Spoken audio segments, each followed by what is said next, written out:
that way, if your neurological faculties ever, If you like, start went. becoming senile, then you just die. Yeah, mhm. But, yeah, so, these guys had this slower idea, but it didn't take off immediately. So that was one sort of, you can consider it an early think tank. And the thing and another think tank that was created soon thereafter was, and this is 1884, right? The one that was created soon thereafter, 1902, with the death of Cecil Rhodes, was the Roundtable movement.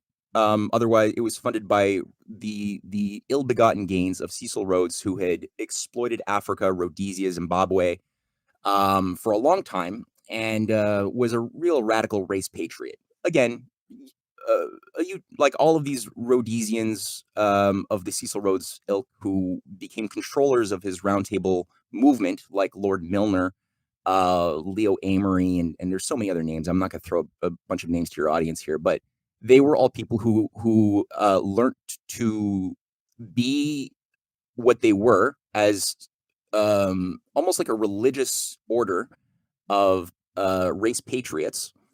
They were all taught their work under the Boer War uprising, the Transvaal uprising that created the Boer War or the Second Boer War, where the innovation of concentration camps were created that focused on targeting women and children, to suppress the Transvaal Republic uprising of the Dutch and the Zulus. So these people were really cold-hearted, and there were a lot of these young sociopathic men all conglomerated around Lord Milner, who they were called Milner's Kindergarten. I'm saying both of these things because this think tank, which then created soon, a scholarship program, that basically looked for young talent all over the world to be brainwashed in the halls of Oxford. So they were centered in Oxford, whereas the Fabian Society, their school was the London School of Economics. Both schools had, a niche, but they worked together. There's a lot of overlap. And the idea was, again, focus on the young, focus on the next generation, and try to create a civil service that was a little bit more manageable. Because the old school, before these organizations were created, the British Empire had a problem where they'd overextended themselves. It was a one world government in a sense, right? The sun never sets on the British Empire, and so this tiny little island was able to innovate a technique for many generations of controlling much of the world through very disgusting means. Malthusian population control, induced famines, divide and conquer, like all of these things were techniques of empire, and it required a huge bureaucracy. And so in the 1830s, 1840s, 1850s, you see a lot of examples of civil servants who were appointed to be governors of regions in India, even in Canada and in other places, who they don't have a stomach for the type of bloodletting that they're expected to induce in the victim target population. A lot of them tend to, they believe the Bible. um, they believe that they have consciences. So the inner elite, the inner oligarchy, the upper level echelons didn't have the type of controls that they wanted to have over their civil servants, who they, again, would do things like call for the emancipation of slavery.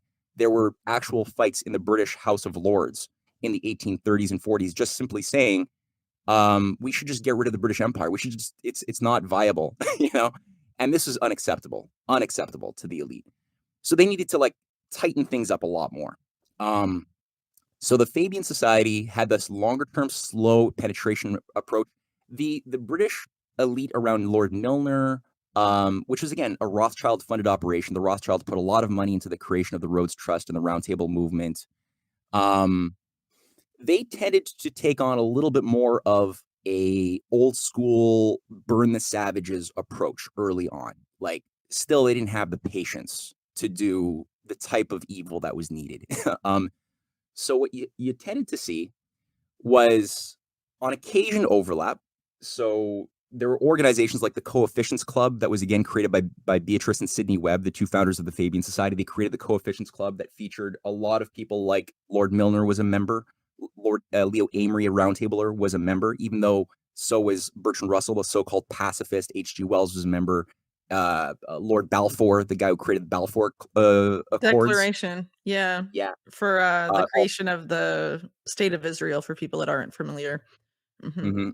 Yeah, and the theft of just all the lands of Palestine and the division up of Palestine by French and British imperialism.